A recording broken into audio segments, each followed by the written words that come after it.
एक आदमी घबराकर देखता है कि सुपरमार्केट के अंदर अचानक एक बेहद खतरनाक राक्षस दिखाई दे गया है। डर के मारे वह अभी खरीदा हुआ नाश्ता जमीन पर फेंक देता है और बिना पीछे देखे भाग खड़ा होता है। लेकिन राक्षस भला अपने शिकार को कैसे छोड़ सकता है, वह लगातार उसके पीछे लगा रहता है।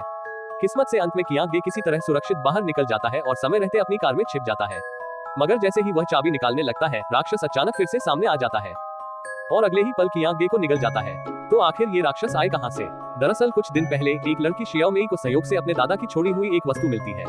उसे नहीं पता होता कि यह क्या है, इसलिए वह उस वस्तु को स्कूल ले आती है। वहीं उस पर उसके शिक्षक कियांग गे की नजर पड़ती है।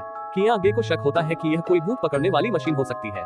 अपने अंदाजे को परखने के लिए वह मशीन में बिजली जोड़ता है और सावधानी से स्विच ऑन करता है, लेकिन अनजाने में वह उसमें कैद एक दानव को आजाद कर देता है।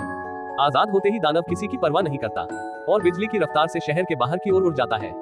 आखिरकार एक पहाड़ी गुफा में जाकर गायब हो जाता है। तभी कियांग गे को एहसास होता है कि उससे बहुत बड़ी गलती हो गई है।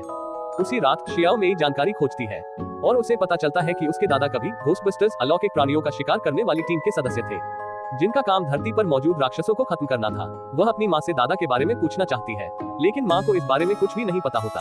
इसलिए शियाओ मेई खुद ही सुराग ढूंढने का फैसला करती है। तभी उसे गोदाम में एक और भूत पकड़ने वाली मशीन मिलती है। मशीन की ताकत आजमाने के लिए वह अपने दोस्त के साथ शहर के बाहर एक खुली जगह पर जाती है और बिना हिचकिचाए स्टार्ट बटन दबा देती है।